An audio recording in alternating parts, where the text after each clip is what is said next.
y hoy, a través de diferentes representaciones, nos va a hablar. ¿Cuáles son los objetivos?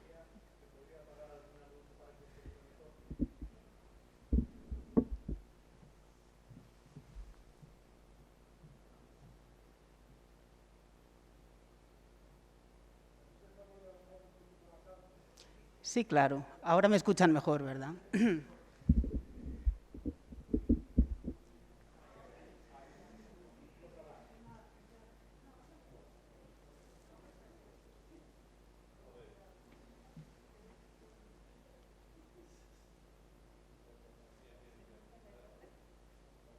Ahí fenomenal, incluso para mí.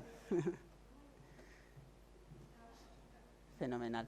Bueno, les repito lo que les decía, por si acaso no se escucha bien. Les decía que la conferencia se titula De la estantería al lienzo, el lenguaje del libro en la pintura, porque el libro tiene un lenguaje propio, y hoy, a través de una serie de representaciones pictóricas, pues nos va a hablar. Los objetivos que me he marcado para este ratito que voy a pasar con ustedes, a lo mejor son un poco ambiciosos, yo espero que nos dé tiempo a cumplirlos todos.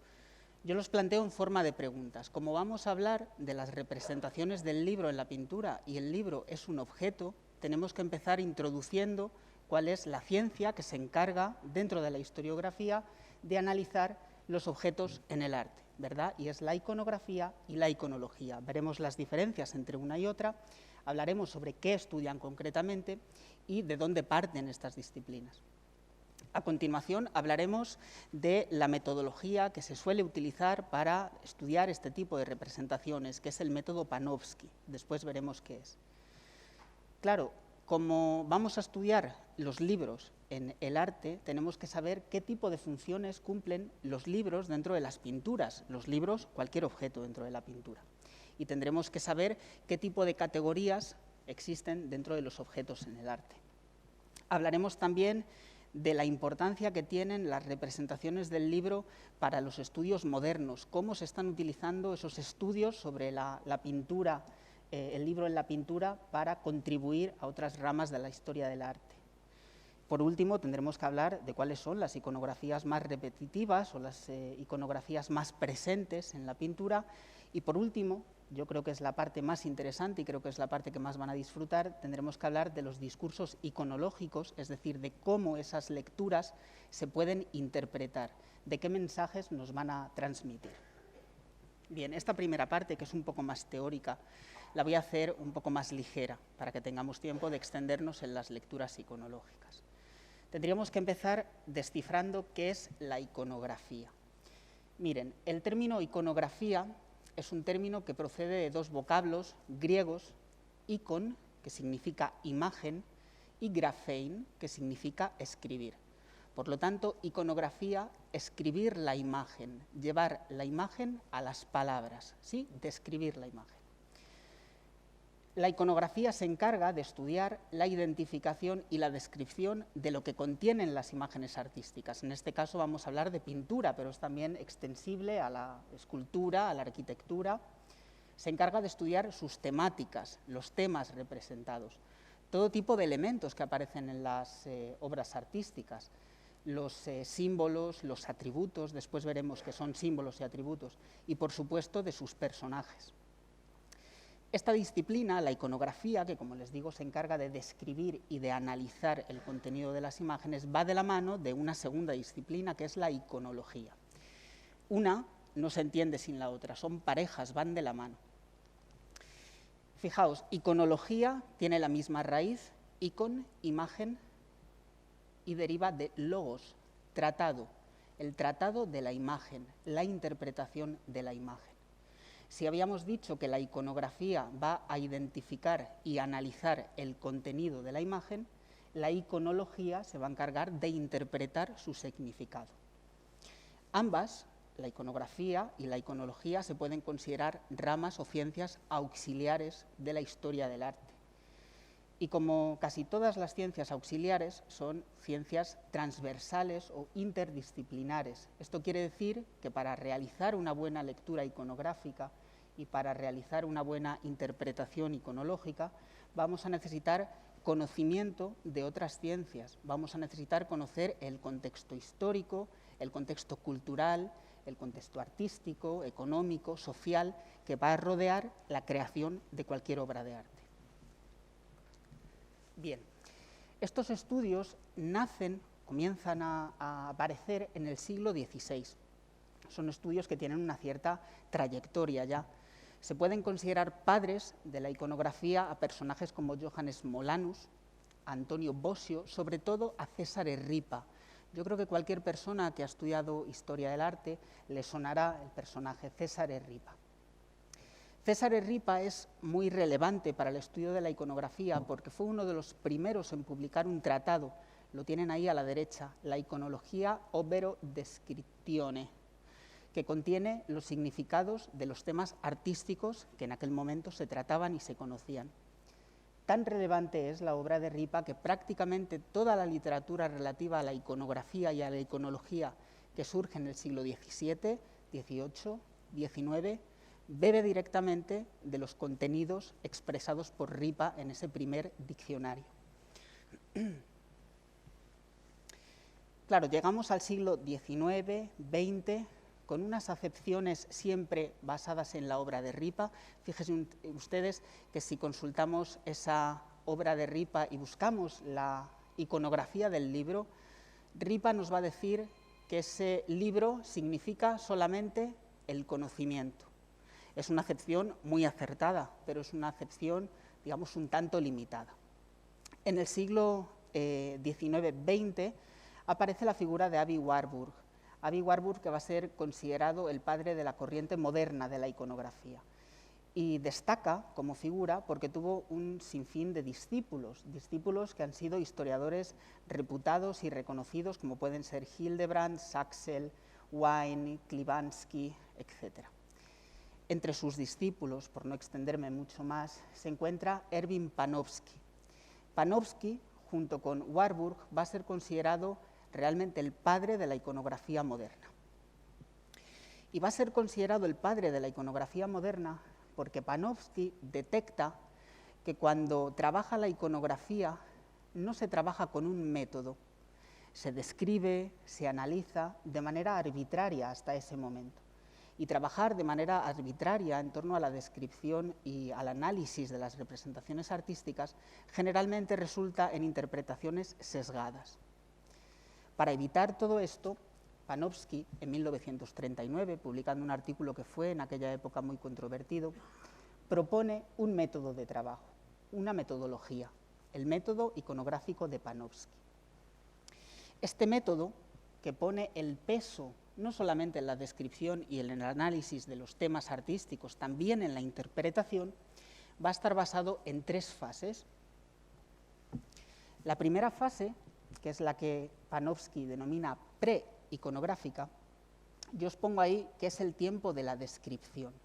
¿Por qué es el tiempo de la descripción? Bueno, porque en esta fase nos vamos a dedicar a observar los aspectos más importantes que aparecen representados en la obra, en cualquier obra de arte. En este caso, como vamos a hablar de la pintura, pues en la pintura.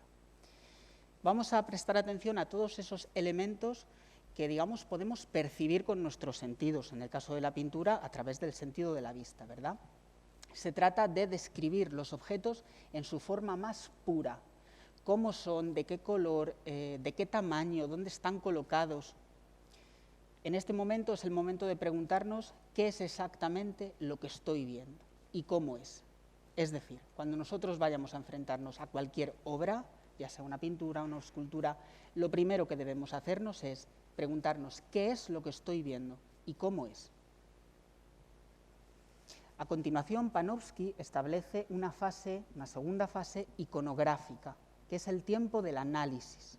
Se trata de analizar con el mayor detalle posible, con la mayor profundidad posible, todos aquellos componentes que hemos visto representados, que hemos descrito en esa primera fase iconográfica. Y tenemos que hacerlo basándonos en el significado, digamos, más puro, más intrínseco. Es el tiempo de preguntarnos qué significa lo que estoy viendo. Y por último llegamos a la tercera fase, que para mí, desde luego, es la más importante y la más rica a la hora de construir la iconografía de cualquier objeto. Es el tiempo de la interpretación. En este momento lo que vamos a hacer es descifrar aquellos significados que esos elementos han cobrado en la escena, interrelacionados unos con otros, a veces, digamos, la importancia que tienen en ellos mismos, sin relacionarlos con otros objetos, pero siempre atendiendo a el conocimiento más objetivo posible. Esto quiere decir que para realizar una buena interpretación de una obra de arte vamos a tener que atender a fuentes de información fiables, al conocimiento sobre la pintura, la producción pictórica de un autor, a enciclopedias especializadas, a autores que hayan tratado y profundizado y conozcan cómo ese autor determinado utiliza los símbolos, los atributos. Es el momento de preguntarse, como les pongo ahí, cómo interpreto objetivamente lo que estoy viendo en el contexto en el que se creó esa obra. Por resumir, 3 fases. La fase preiconográfica, observamos, describimos lo que vemos en su forma más pura. En segundo lugar, la fase iconográfica, el tiempo del análisis. Lo analizamos con sus significados más primarios. Y en tercer lugar, la fase iconológica. Lo interpretamos objetivamente basándonos en los conocimientos, digamos, del contexto de creación de esa obra. Bien, los estudios de iconografía han empezado a incorporar estudios sobre la iconografía del libro en la pintura de una manera muy reciente. Y todos estos estudios han surgido, se puede decir, al amor de ese método de Panofsky. Ya recuerdan que les he comentado que hasta el siglo XIX-XX prácticamente todas las iconografías se remitían a las iconografías de Ripa, y Ripa establecía que el libro era simplemente una simbología del conocimiento. A partir de este momento vemos cómo el método de Panofsky, esa interpretación, nos va a permitir detectar otros muchos significados. Y tanto es así que los estudios que se están realizando hoy en día pues tienen diferentes finalidades muy dispares. Fíjense, por ejemplo, que McGrath utiliza la representación del libro en la pintura para algo tan importante como reconstruir las técnicas de construcción del libro y de la ornamentación externa del libro. Hay que tener en cuenta que se han producido muchos libros a lo largo de la historia y no todos han llegado hasta nosotros. De hecho, los pocos que han llegado son una gran minoría en comparación con los libros que se han producido. Por lo tanto, los libros que disfrutamos hoy en día en cualquier biblioteca histórica, las encuadernaciones que vemos, son una muestra muy pequeña y muy sesgada de las encuadernaciones que se produjeron. McGrath trata de encontrar técnicas y estilos de ornamentación del libro a través de su representación en las artes. Otros autores, como por ejemplo Pérez Suescun o Feo, han tratado de utilizar estas representaciones para profundizar en esos significados que los libros tienen cuando se convierten en símbolos o en atributos en la iconografía cristiana. Otros, como Bernárdez, y estos son los estudios que a mí particularmente me parecen más bonitos, han utilizado las representaciones del libro para tratar de analizar los hábitos de lectura en determinados segmentos de población. Por ejemplo, la lectura femenina, cómo las mujeres dan ese salto de la lectura devocional a la lectura de asueto, de diversión, en el siglo XIX. Bien, como vamos a hablar del libro, y el libro, como les decía, es un objeto cotidiano, tenemos que saber cuáles son las funciones que los objetos, también los libros, van a cumplir en el arte. Todos los objetos en la construcción de cualquier obra de arte van a funcionar de 3 maneras posibles. La primera, como un elemento figurativo, al que también podemos llamar elemento nulo, ahora lo explicaré. En segundo lugar, pueden funcionar como símbolos, también podemos llamarlos elementos de sustitución. Y en tercer lugar, pueden funcionar como atributos, también podemos llamarlos elementos de refuerzo. Vamos a ver uno por uno con algunos ejemplos. ¿Qué sería un elemento figurativo? Pues sería todo objeto cuya única función es la de ornamentar la escena en la que se representa. El hecho de que este objeto aparezca o no aparezca no va a influir en absoluto en el discurso, en lo que el autor quiere decirnos. Por ejemplo, aquí tienen La naturaleza muerta de William Heda. Es una obra del primer tercio del siglo XVII, se encuentra en el Rijksmuseum de Ámsterdam y podemos ver los elementos propios que aparece en casi toda naturaleza muerta, ¿no? En cualquier bodegón. Vemos, por ejemplo, una jarra, un limón. Piensen ustedes en el limón. Si yo ese limón lo sustituyo por una manzana, ¿cambia el significado de la pieza? No. Entonces se trata de un elemento figurativo. Si esa copa, que en principio parece que lleva agua, yo sustituyera el agua por, qué sé yo, vino blanco, ¿cambiaría el significado de la obra? No. Entonces se trata de un elemento figurativo. Todo elemento que está ahí para ornamentar. Vamos ahora con el símbolo. El símbolo es un poco más complejo. Fijaos, se puede definir de una manera muy sencilla como todo aquel objeto que dentro de la obra artística viene a sustituir a un pensamiento o a una idea, a una realidad inmaterial, que generalmente suele ser una realidad abstracta. Lo va a sustituir porque todos, en convención, socialmente, hemos decidido que ese símbolo, ese objeto, va a simbolizar un determinado contexto. Una cosa muy importante, en el caso de los símbolos, cuando cambia la escena en la que están representados, el significado del símbolo cambia. Un ejemplo que hoy, a día de hoy, resulta pues, como muy acertado, ¿no? Piensen ustedes en una paloma blanca. Si yo coloco esa paloma saliendo de una jaula, será un símbolo de la libertad. Ahora, si yo coloco esa paloma sobre unos tanques, será un símbolo de paz. Si yo esa paloma la coloco al lado de Dios Padre y de Dios Hijo, va a ser un símbolo del Espíritu Santo. Cambia la escena, cambia el significado del símbolo. Otro ejemplo de símbolo, y este me hace especial ilusión porque así les presento este retrato que es uno de mis favoritos. Esta obra es de Joaquín Inza. Joaquín Inza fue un pintor muy poco reconocido, lamentablemente, de finales del siglo XVIII, principios del siglo XIX. La mujer que aparece representada es una mujer a la que yo creo que todo el mundo pone cara, porque fue musa de Goya. Goya la pintó de blanco, el retrato de la duquesa de Goya, que está en, sí, la duquesa de Alba, el retrato de Goya, que está en el Palacio de Liria, la pintó de negro, vestida de manola, ¿verdad? El retrato está en la Hispanic Society. Bueno, pues Joaquín Inza también la retrató. Este retrato se encuentra en el Memphis Brook Museum Art, es un retrato muy poco conocido, pero es uno de los mejores retratos que pintaron de ella. Fíjense, no sé si saben, pero la duquesa de Alba tuvo una vida nada comparable con lo que la historiografía cuenta de ella.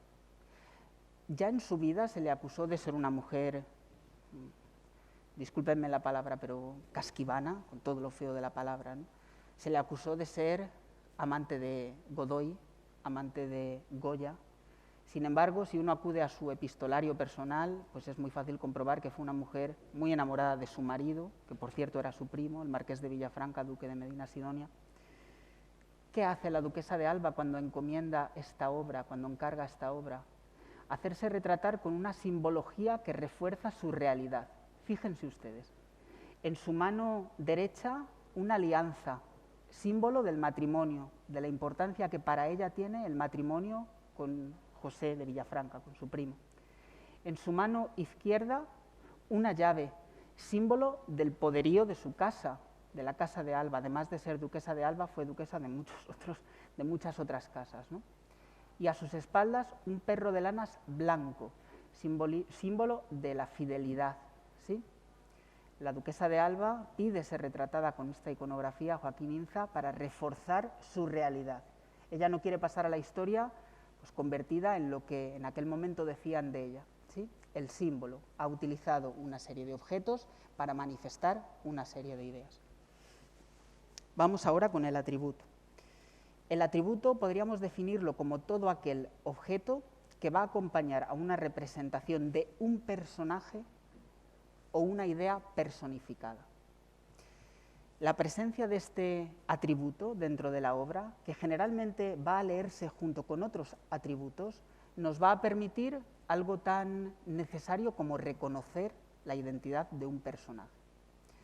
Vamos a verlo con un ejemplo. Fijaos, tienen en la pantalla San Lorenzo, una representación de San Lorenzo. Es una obra magnífica pintada por Ficcherelli. ¿qué hace el autor para que nosotros podamos reconocer en esta pintura a San Lorenzo? Lo pinta con sus atributos propios. San Lorenzo está acompañado de una palma, la palma del martirio. Saben ustedes que San Lorenzo fue martirizado y que todas las representaciones de santos mártires van a ir acompañadas de la palma del martirio. Pero hay muchos santos mártires, con lo cual necesitamos otro atributo para poder reconocerlo. Para ello el pintor pinta la parrilla sobre la que está tendido San Lorenzo. ¿Por qué? Porque San Lorenzo fue martirizado sobre una parrilla. El atributo, objeto que junto con otros atributos nos va a permitir identificar a un personaje. Bueno, ahora que sabemos cuáles son esas funciones que cumplen los objetos en el arte, pues tenemos que preguntarnos qué pasa con las representaciones del libro, cómo funciona el libro. Pues el libro va a funcionar a veces como elemento figurativo, otras tantas como símbolo y otras tantas como atributo. Fijaos, antes de entrar en las iconografías propias del libro, tenemos que saber definir qué es un libro. Yo creo que es una pregunta muy obvia, pero muy necesaria repasarla, ¿no? Fijaos, un libro podemos definirlo como una reunión de hojas, de papel o de cualquier otro material escritorio. Pueden ser pergamino, puede ser vitela, ¿verdad? Pergamino nonato, que generalmente van a estar impresas o manuscritas, depende de la época, que van a estar siempre unidas entre sí, formando cuadernos o cuadernillos. Estos cuadernillos van a estar unidos mediante cosido, a veces pegados, van a formar juntos un volumen, y este volumen va a estar cubierto, protegido por una encuadernación, por unas cubiertas, que pueden ser de cualquier material, generalmente van a ser de piel, ahora de papel, de cartulina, ¿sí? Por tanto, estamos hablando de un objeto que tiene dos partes, y dos partes que son absolutamente indisolubles, no se pueden separar la una de la otra, porque si no, no se comprendería como libro. Tenemos una parte externa, que es esa encuadernación, y una parte interna, que es lo que denominamos cuerpo del libro, formado por los cuadernos en sí. Por lo tanto, estamos hablando de un objeto que nos ha acompañado en la sociedad desde tiempos inmemoriales. Es un objeto que tiene múltiples dimensiones de estudio. Se puede estudiar desde el punto de vista económico, social, histórico, qué sé yo, artístico. Hoy lo vamos a estudiar desde la dimensión artística. ¿Y cómo van a ser esas representaciones del libro, la pintura? ¿Y para qué las vamos a poder utilizar? Pues fíjense ustedes, las representaciones del libro nos van a permitir estudiar, por ejemplo, los soportes y los formatos, ¿sí? Saben ustedes que el libro nace aproximadamente, tal y como lo conocemos, con formato de códice, aproximadamente en el siglo IV después de Cristo, en el contexto del Egipto copto, de los primeros cristianos. Pero antes existía el libro también, solo que tenía otra forma, era un rollo de pergamino. Bueno, pues las representaciones del libro nos van a remitir a esas representaciones también antiguas del libro, con otras formas, ¿sí? Vamos a poder estudiar, por ejemplo, los espacios librarios, cómo se representa el libro en el contexto de la creación del libro, en el contexto del uso cotidiano o el uso diario del libro. Vamos a poder estudiar también los útiles de escritura que se utilizaban, ¿sí? En esa representación, es una pena que aparezca tan pequeñita, es una obra magnífica del maestro del Parral, la tienen ustedes en la Fundación Lázaro Galdiano, Madrid. Representa el escritorio de San Jerónimo, acompañado de otros monjes en el momento de creación de un libro. Y ahí se pueden observar con mucho detalle todas las herramientas que los monjes utilizaban en sus scriptorium, ¿sí? En esas salas específicas dentro de los monasterios para crear los libros, todas esas herramientas que se utilizaban para escribir. A veces estas representaciones del libro nos van a permitir también observar el contenido. Si tenemos la suerte de encontrar a un pintor, digamos, bastante exquisito, nos va a permitir incluso leer lo que aparece dentro del libro, ¿sí? Vamos a poder estudiar también el libro desde el punto de vista de la metaimagen, la imagen dentro de la imagen. Vamos a poder analizar las miniaturas que aparecen en esos libros, ¿verdad? Las ilustraciones, los grabados, en muchas representaciones aparecen. Vamos a poder estudiar también los elementos sustentados. ¿Qué son los elementos sustentados? Pues los elementos que aparecen sobre el papel, generalmente las tintas de escritura, las tintas de imprenta, las tintas pictóricas también o artísticas, ¿sí? Y estos dos últimos ejemplos que son particularmente los que más me emocionan, los tipos de encuadernación. Les decía antes que el libro tiene una larga historia y no ha sido siempre tal y como lo conocemos hoy. El libro ha tenido muchos vestidos. Ahí en la imagen, por ejemplo, aparece representada una encuadernación llamada de cintura, que son los ejemplos de los libros que comienzan a salir por primera vez de los monasterios, de la mano, en este caso colgados de la cintura, de los monjes predicadores.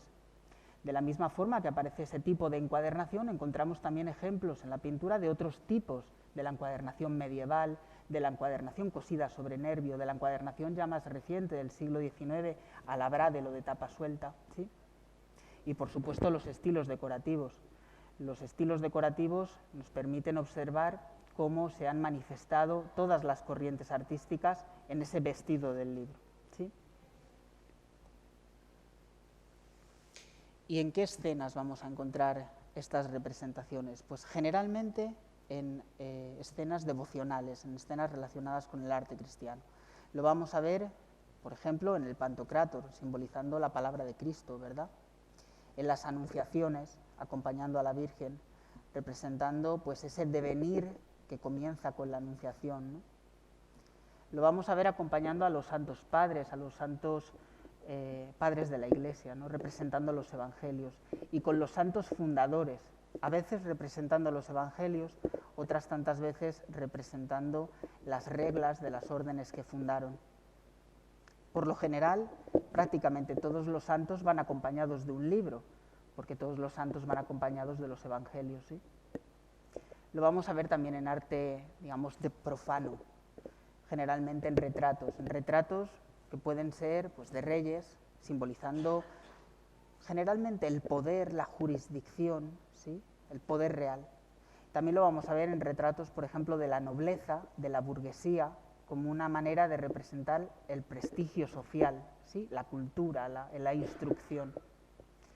Lo vamos a ver en naturalezas muertas, obviamente, después veremos con qué significado. Y también en las escenas de género, en el siglo XIX, las escenas que representaban la vida cotidiana.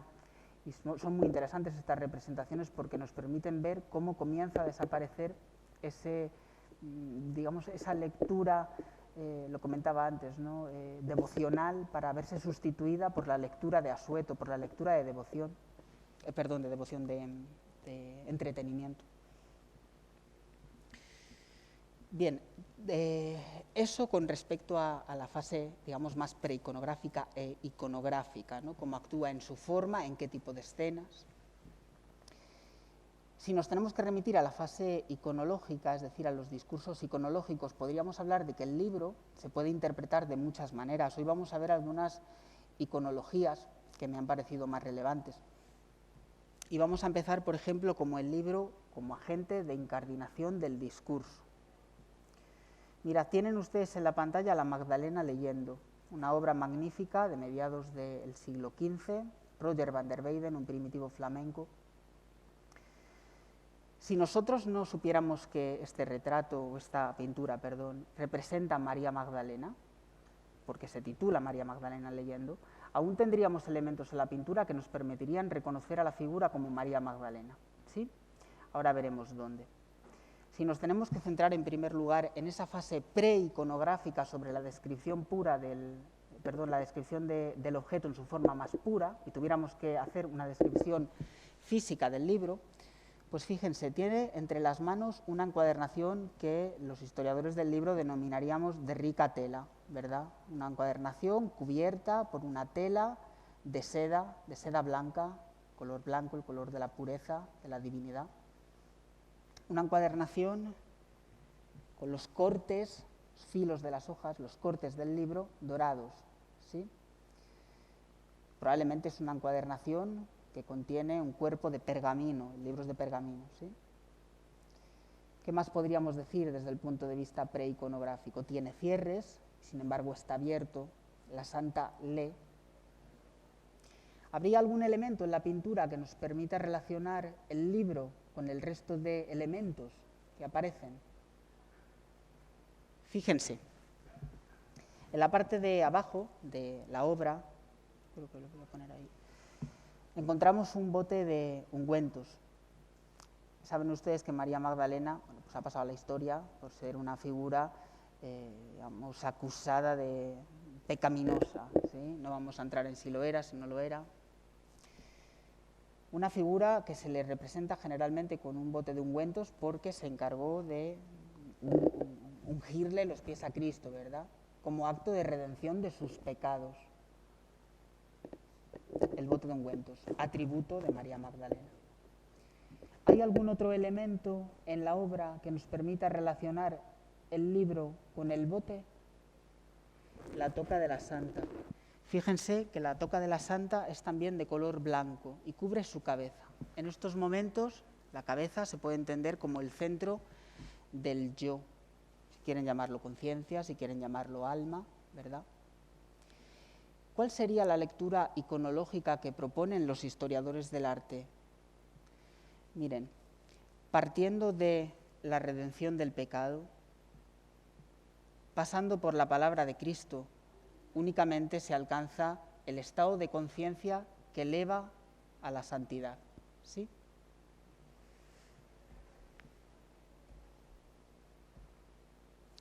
Vamos a ver otra. El libro como elemento de refuerzo de otra iconografía. Tienen ustedes en la pantalla el hombre joven sosteniendo un libro. Un óleo sobre tabla, es obra del maestro de la vista de Santa Gúdula, también de finales del siglo XV. Vamos a centrarnos en esa fase preiconográfica, ¿sí? En la descripción del objeto en su forma más pura. En sus manos vemos que lleva un libro con una forma un poco extraña, ¿verdad? No es la forma habitual del códex, del códice. Un libro que nosotros denominamos libro cordiforme, en forma de corazón. Desde el punto de vista del análisis de las características técnicas, podemos decir que es un libro pues, encuadernado en color rojo, ¿verdad? No vemos si tiene ornamentación externa, porque está abierto. Los cortes del libro son también dorados, ¿sí? Fíjense cómo el personaje dobla ligeramente las páginas del libro para darnos la impresión de que lo que tiene entre las manos es un material dúctil. Si tenemos que atender a la escena y realizar esa fase iconográfica y tratar de poner en relación el libro con la escena, ¿qué podríamos decir? En primer lugar, tenemos que decir que el personaje es un personaje desconocido. La historiografía no ha sabido determinar quién es, pero sí saben qué es. Fíjense que los historiadores creen, detectan, por la vestimenta que lleva, que es un personaje que formó parte de una cofradía, la cofradía de San Agustín de la iglesia de Santa Gúdula, que tiene detrás. Esta parte de aquí representa la celebración de la liturgia en la iglesia de Santa Gúdula de Bruselas. ¿Saben ustedes cuál es la iconografía propia de San Agustín? El corazón en llamas. La elección de este libro por parte del maestro de la vista de Santa Gúdula no es arbitraria. Está utilizando un libro cordiforme para manifestar que este personaje es devoto de San Agustín. Aún así podríamos ir más allá. Hay historiadores que hacen una segunda lectura. Fíjense dónde tiene colocado el libro, frente al pecho, ¿verdad? Frente al pecho. Si este libro estuviera cerrado, tendría una forma, digamos, de letra D. Solamente adquiere la forma de corazón cuando el libro se abre. Lo que el artista, el maestro de la vista de Santa Gúdula quiere transmitirnos, según los historiadores, es que cuando uno reza, el corazón se abre, ¿sí?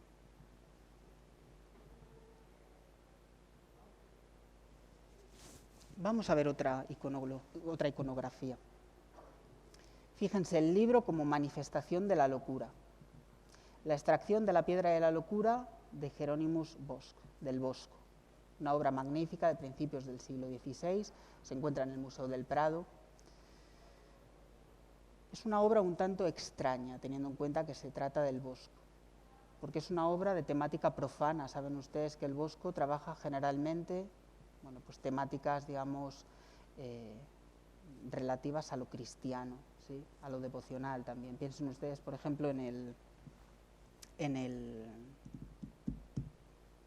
el Jardín de las Delicias. Bien, ¿qué vemos nosotros? Si tuviéramos que hacer esa fase preiconográfica sobre el objeto, sobre el libro, ¿qué vemos? Un libro sobre la cabeza de una señora, ¿sí? No vemos mucho más, no es un libro que tenga detalles, no es un libro que nos pueda hablar mucho más. Un libro cerrado, de color rojo, cerrado con un pequeño cierre, ¿verdad? Ahora, si yo lo pongo en relación con la escena, ¿qué nos dice?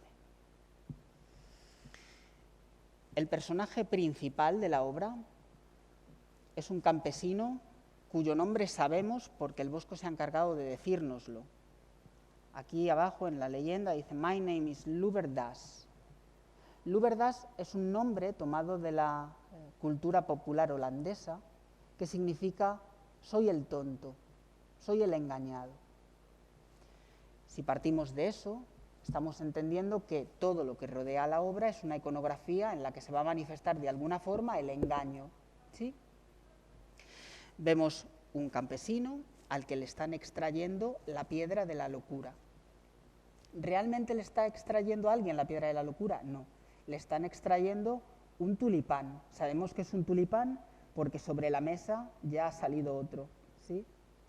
El tulipán, curiosamente, era una simbología de la sexualidad, ¿sí? De la libido. ¿Y quién está interviniendo a este paciente? Un doctor, un cirujano que va vestido de una manera un poco ridícula, ¿verdad? Piensen que un cirujano debiera tener sobre la cabeza un birrete como mínimo. Y sin embargo nos encontramos con un cirujano que lleva un embudo con una forma cónica que apunta hacia afuera, un embudo sobre la cabeza, un embudo por el que el conocimiento sale, ¿sí? Vemos algunas otras alegorías simbologías que nos remiten al engaño. Miren ustedes cómo la bolsa del dinero de este campesino aparece atravesada por un puñal. Este cirujano le está estafando, ¿sí? ¿Y quiénes son los otros dos personajes? Bueno, la figura que tiene a su derecha, los historiadores lo identifican con un monje. Un monje que no va acompañado, sin embargo, de los elementos propios de los que debiera ir acompañado un monje, ¿no? Un rosario, una Biblia. Lleva una jarra de vino. El autor nos está indicando pues, que este monje, digamos, hace lo contrario a lo que predica, ¿sí? En cuanto a la figura femenina, que es la que nos importa, los historiadores no se ponen muy de acuerdo.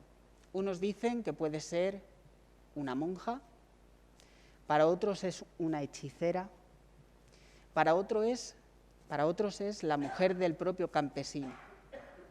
Sea quien sea, es una mujer que ha perdido el juicio, tiene el conocimiento fuera de la cabeza. Miren, saben ustedes que el Bosco trabaja mucho invirtiendo el significado de los símbolos, dándole la vuelta al significado de los símbolos. Esta no es una excepción. Probablemente, según los historiadores, y yo también creo que esta iconología es bastante más acertada, el Bosco está tratando de manifestar que a pesar de que nosotros al enfrentarnos a ver esta obra pensaríamos que el loco está sentado, realmente el sentado es el único cuerdo. Todos los demás son personajes que han perdido el conocimiento, que su conocimiento ha salido, ¿sí? El libro como refuerzo o como manifestación de la locura.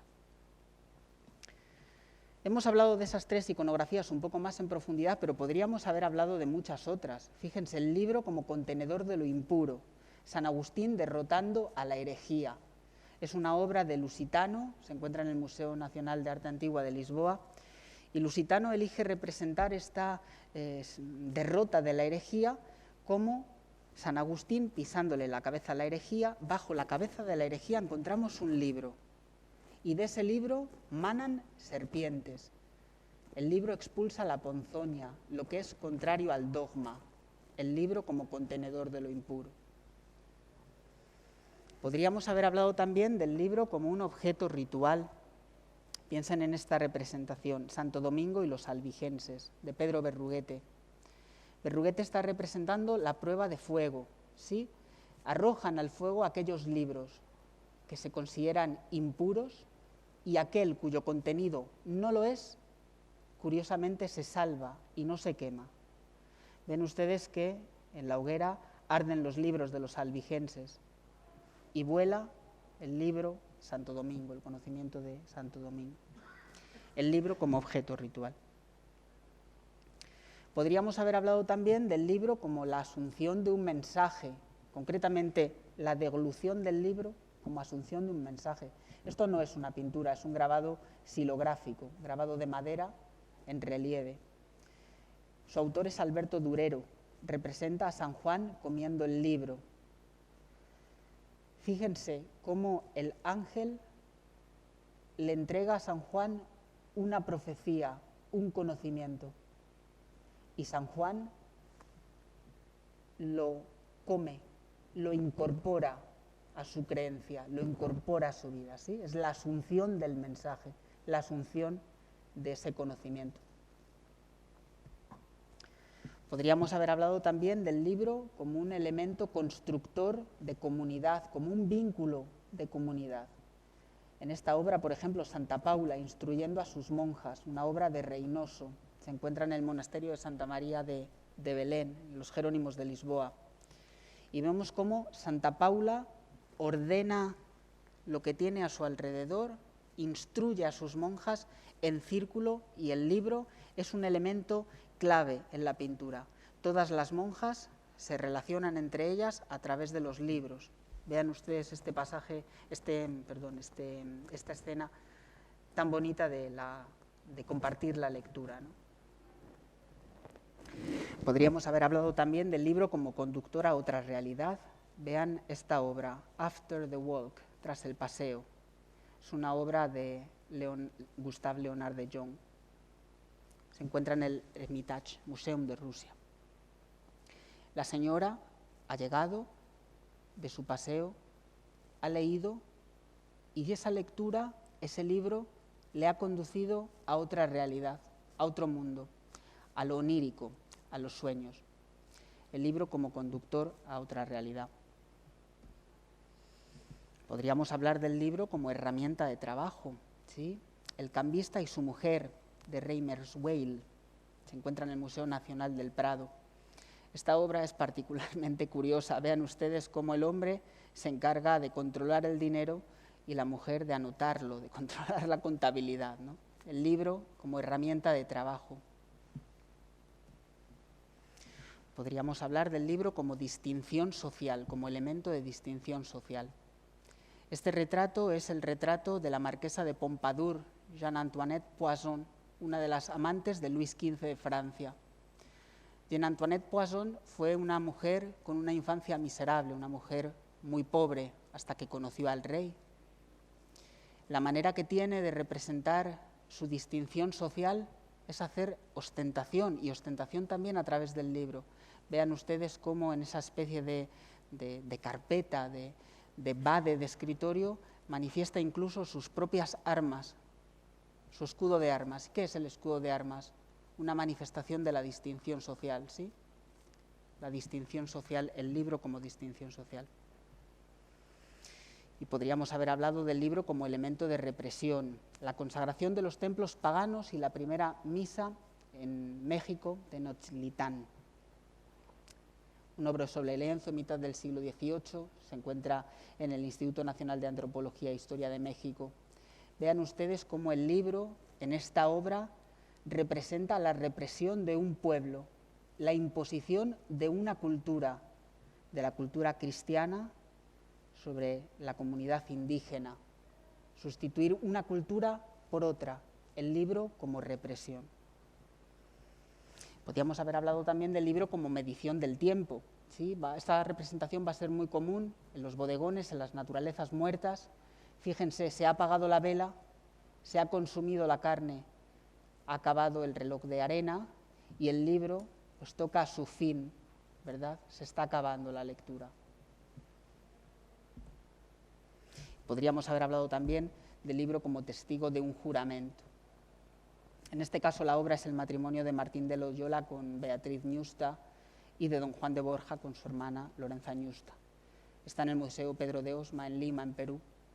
El libro en esta ocasión se representa como testigo de ese juramento, de ese matrimonio que se realiza bajo Dios, ¿verdad? Bien, todas estas lecturas, todas estas iconografías del libro están ahí fuera, en los museos, en las iglesias, a veces en la propia calle. Imaginen pasear por una ciudad como Salamanca y admirar edificios como, por ejemplo, los dominicos, ¿no?, o la catedral. También en esas manifestaciones artísticas vamos a encontrar muchos libros.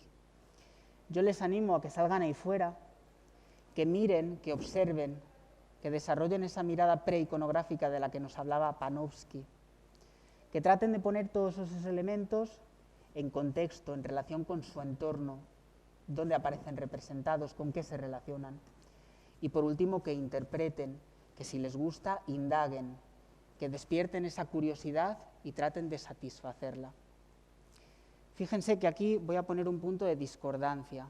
Decía antes que Panofsky establece que esa tercera fase de la que hemos hablado, de la interpretación, debía de ser totalmente objetiva, basarse en fuentes totalmente objetivas, en el conocimiento de la obra pictórica de un autor, en obras específicas, en monografías específicas sobre él. Y yo os hago una pregunta: ¿es que acaso el pintor, cualquiera de estos pintores, cuando pintaba desde su yo objetivo o pintaba desde su yo subjetivo? ¿Es que acaso cualquiera de nosotros, cuando observa una pintura, una obra de arte, da igual cuál, observa desde su yo objetivo o desde su yo subjetivo? Yo creo que todos nos dejamos influir un poco por esa subjetividad a la hora de observar, de la misma forma que los pintores se dejan influir de su subjetividad a la hora de crear, ¿sí? Mirad, acabo con una curiosidad. Hace un par de meses estuve en Lisboa participando en un congreso de Organización Internacional del Conocimiento y hablando precisamente sobre estos temas, sobre lo complicado de hacer una lectura iconológica lo más ajustada posible al objetivo, ¿verdad? Debatía con una profesora de la Universidad de Porto y me decía: fíjate qué curioso, ayer por la mañana salí al jardín y le hice una fotografía a mi gato. Podría ser esta, cualquier otra, ¿sí? Un gato en un jardín. Al día siguiente le pedí a mis alumnos que hicieran un análisis preiconográfico, iconográfico e iconológico de la fotografía. En la fase preiconográfica todos lo hicieron muy bien. Me hablaron del gato, de su forma, de sus colores, me hablaron del entorno. En la fase iconográfica todos lo hicieron fenómeno. Me hablaron de la relación de ese gato con su entorno, de qué es lo que podía significar. Pero cuando llegaron a la fase iconológica, se llevó una sorpresa. La mitad de los alumnos respondieron: para nosotros, ese gato en ese jardín simboliza la libertad. Y sin embargo, el resto de alumnos dijeron: para nosotros, ese gato en el jardín significa una simbología de estar encerrado. Muy probablemente, para aquellos alumnos que contestaron que esa simbología era una simbología de la libertad, en su inconsciente, en su parte subjetiva como espectadores, reinaba el sentimiento de sentirse libres. Para aquellos que respondieron que era una simbología de estar encerrados, muy posiblemente en ese imaginario, en esa parte de su psique como espectadores, reinaba el sentimiento de haberse sentido en algún momento cautivos, encerrados. Y yo ahora les pregunto, ¿cuál de esas dos lecturas iconológicas será la correcta? Muchísimas gracias por su atención, ha sido un placer estar aquí con todos ustedes. Gracias.